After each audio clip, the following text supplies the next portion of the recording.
ông chăm tao đánh mà đặt chơi không ồ anh trẻ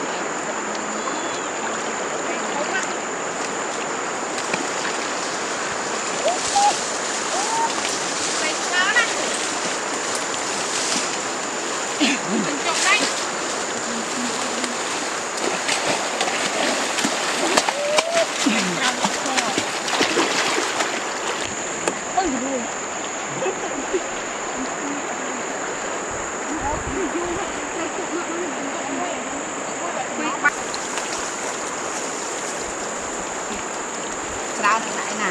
đã đứng nhiều lắm mất ô đi đây đi tao ấy tao đi đi rồi đi mà đã thông ui rồi ơi chặt đi tao ok con chui chọn tray muối không đó co ngợt trắng chặt không chặt á mặt này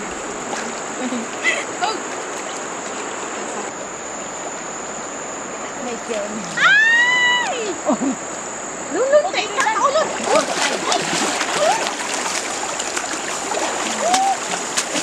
cái đá đấy hay nó không đá đấy luôn cây đấy tray chó không con đâu tray chó thôi không đó là ngồi bị bay lên ôi chụp này con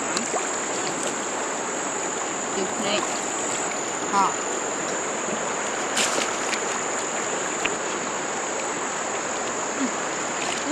tray nghĩa bạn một nơi con ngay trong ra tất mình tray dân bữa ôi nè nè tray nè nè thật lắm rồi thầy lên đây chặt lại xô mà thầy đuổi đi đuổi đã về bạch tình đó lấy thầy bố đi buông thầy em nè thầy không nó co tôi rồi sực tụ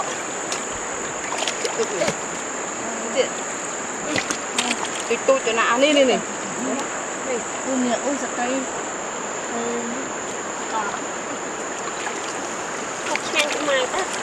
ơi bạn mong ngồi xua bông mình chỉ nên nè bác thầy này sang sang thầy mới nè nè đặt ngay đặt kho slong kho slong kho chưa phải đã tray các bạn nên nhờ lần cầm hàng nè có độ bạch năng hả nè lại đi lại đi sữa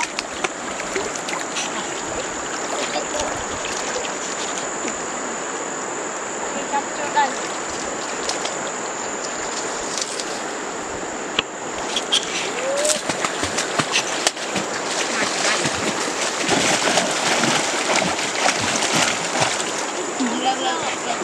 nó cầm chân toàn chân nó cầm chân kìa giật tay mạnh đâu xua vâng phần ô đây đi tay chán đó nè út nó ơi làm thua đặt lột tay lột nói nè đặt lột chắc cái đuôi nè bạn chậm tay nha ui một tay à đầu tiên đi cái tàu mình cầm chặt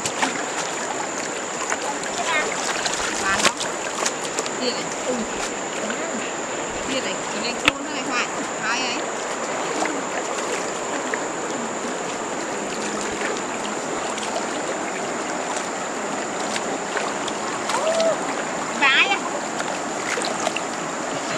vãi lịch lịch cái nè tực đấy nè tực lại tực hô cả bộ ớt không đấy tực sao nó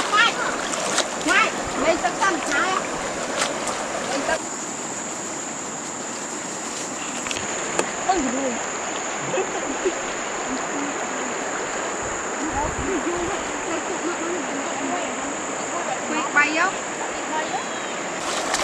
đặt cái tên đó cô bên ta nó cái nào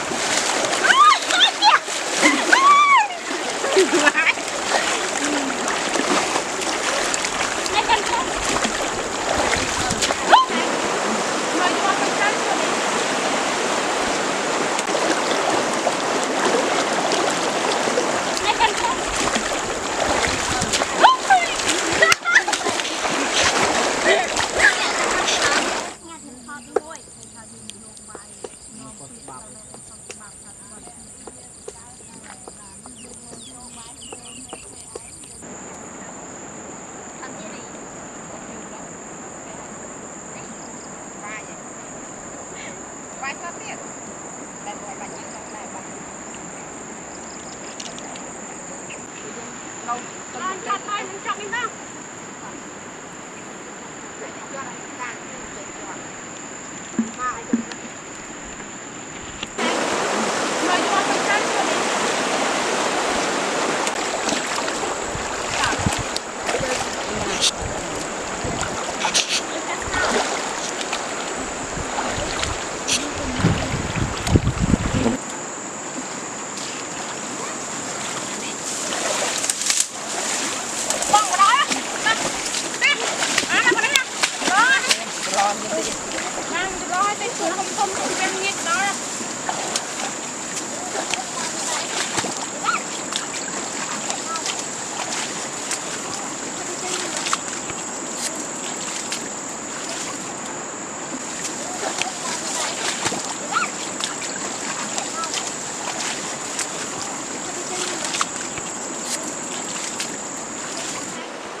làm một triệu